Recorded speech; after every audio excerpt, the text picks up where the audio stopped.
유나이티드 헬스그룹의 2025년 2분기 실적이 발표되었습니다. 긍정적인 내용과 부정적인 내용이 공존하는데 어떤 내용인지 같이 살펴봅시다. 실적이 발표되고 그 후 5일 동안 주가는 15% 하락했습니다. 8월 1일 종가는 237달러이고 PER도 10으로 떨어졌습니다. 2분기 실적을 살펴보고 주가 하락이 과한지 적절한지 한번 생각해봅시다. 2분기 손익계산서입니다. 총 매출은 1116억 달러를 기록해 전년 동기 대비 13% 증가했습니다. 여기까진 좋죠. 그러나 운영 비용이 무려 1064억 달러를 기록해 전년 동기 대비 17% 증가했습니다. 따라서 영업이익은 51억 달러를 기록해 전년 동기 대비 35% 감소했고 순이익은 35억 달러를 기록해 전년 동기 대비 19%가 감소했습니다. 조정 EPS는 4.08달러로 전년 동기 대비 40% 급감했습니다. 2분기 실적이 나쁜 원인을 몇 가지 설명드리겠습니다. 우선 12억 달러 규모의 일회성 비용이 포함되어 있습니다. 그중 6억 2천만 달러는 개인 보험 시장의 2025년 하반기 손실에 대한 선반영입니다. 나머지는 법적 분쟁의 해결 비용, 충당금 등이 포함되어 있습니다. 두 번째, 의료비 비율이 89.4%로 크게 증가했습니다. 쉽게 말해 보험사가 고객으로부터 보험료를 100을 받았다면 보험사가 고객 진료에 실제로 지출한 의료비가 89.4라는 뜻입니다. 참고로 이 비율은 직전 분기에는 84.8%였고 1년 전에는 85.1%였습니다. 세 번째, 2분기 청구 지급 일수는 44.5일이었습니다. 즉, 보험사가 병원에 진료비를 지급하는데 평균적으로 44.5일이 걸린 것입니다. 이는 직전 분기 45.5일, 1년 전 45.2일에 비해 각각 1일, 0.7일 감소한 수치입니다. 매출을 사업 부문별로 나눠보겠습니다. 참고로 유나이티드 헬스그룹은 보험 사업을 하는 유나이티드 헬스케어와 의료 서비스 사업을 하는 옵텀으로 나뉜다는 것을 알고 계셔야 합니다. 다시 넘어와서 보면 유나이티드 헬스케어의 매출은 861억 달러로 전년 동기 대비 16% 증가했습니다. 그러나 영업이익률이 1년 전 5.4%에 비해 절반 이상 떨어진 2.4%에 불과했습니다. 옵텀의 매출은 672억 달러로 전년 동기 대비 7% 증가했습니다. 그러나 영업이익률은 4.6%로 1년 전 6.2%에 비해 감소했습니다. 두 사업을 보다 심층적으로 살펴보겠습니다. 유나이티드 헬스케어 사업은 다시 3개의 세부 사업으로 구성됩니다. 첫 번째는 상업보험입니다. 상업보험 매출은 198억 달러로 전년 동기 대비 3% 증가했습니다. 특히 가입자 수가 1년 동안 40만 명 증가했습니다. 두 번째는 메디케어를 포함한 노인 대상 보험입니다. 이 보험 매출은 426억 달러를 기록해 전년 동기 대비 22% 증가했습니다. 메디케어 어드밴티지의 가입자 수는 2025년 상반기 동안 50만 명 이상 증가했습니다. 세 번째는 메디케이드를 포함한 정부 보조 보험입니다. 이 보험 매출은 237억 달러를 기록해 전년 동기 대비 20% 증가했습니다. 가입자 수는 2025년 상반기 동안 5만 5천 명 증가해 총 750만 명의 고객을 확보했습니다. 여기까지만 봤을 때 분명 모든 세부 사업의 매출은 1년 전과 비교했을 때 증가했습니다. 그런데 수익성이 왜 이렇게 안 좋아졌을까요? 수익성 악화의 가장 큰 원인은 2025년 의료비 예측 실패입니다. 예상보다 병력이 심한 고위험 가입자의 유입이 증가했고 이들의 의료 서비스 이용 강도도 증가해 최종적으로 회사가 부담해야 하는 의료비가 증가했습니다. 보험 사업의 특성상 단순히 고객 수가 늘어난다고 해서 순수익이 늘어나지 않습니다. 고객이 늘어남에 따라 증가하는 보험료 수입에 비해 의료비 지출 증가폭이 적어야 합니다. 일례로 메디케어 부문의 1인당 의료비 증가율은 2025년 7.5%로 예상됩니다. 그러나 고객들의 보험료를 설계할 당시에는 이 수치를 5%로 계산해 가격을 책정했습니다. 2.5%의 오차가 총 65억 달러의 초과 비용으로 잡힐 예정입니다. 회사는 핵심 해결 방안으로 3가지를 제시합니다. 첫 번째, 2026년 보험료 및 상품 구조를 전면 재조정합니다. 메디케어의 경우 의료비 증가율을 10% 이상으로 계산해 마진 회복에 집중합니다.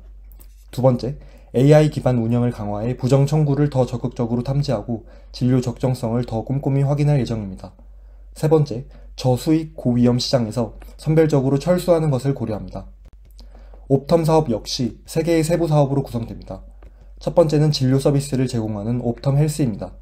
매출은 252억 달러를 기록해 전년 동기 대비 7% 감소했습니다. 그러나 영업이익률이 1년 전 7.1%에 비해 절반 이상 떨어진 2.5%를 기록했습니다. 두 번째는 헬스케어 데이터 분석을 하는 옵텀 인사이트입니다. 매출은 48억 달러를 기록해 전년 동기 대비 6% 증가했습니다. 영업이익률은 20%로 1년 전 12%에 비해 크게 개선되었습니다. 세 번째는 약국과 제약업체 사이에서 처방약 유통 및 관리를 하는 옵텀 RX입니다.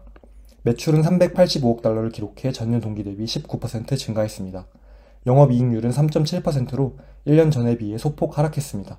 옵텀의 수익성이 떨어진 가장 큰 이유는 옵텀 헬스 사업의 부진입니다. 기존에 예상한 것보다 올해 66억 달러의 수익을 덜 벌 것이라고 얘기했습니다. 이는 가치 기반 진료에서 손실이 크기 때문인데요. 가치 기반 진료란 쉽게 말해 환자가 빨리 건강해질수록 병원이 보상을 더 받는 시스템입니다.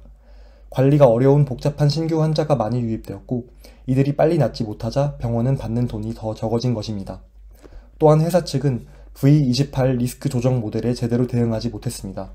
V28 리스크 조정 모델이란 쉽게 말해 정부가 환자 상태에 따라 위험 점수를 계산해 보험사에 보조금을 지급하는 제도인데 2024년부터 새로 바뀌게 되었습니다. 회사는 새로 바뀐 정책에 제대로 대응하지 못했고 2025년까지 총 70억 달러의 손실을 기록하게 되었습니다.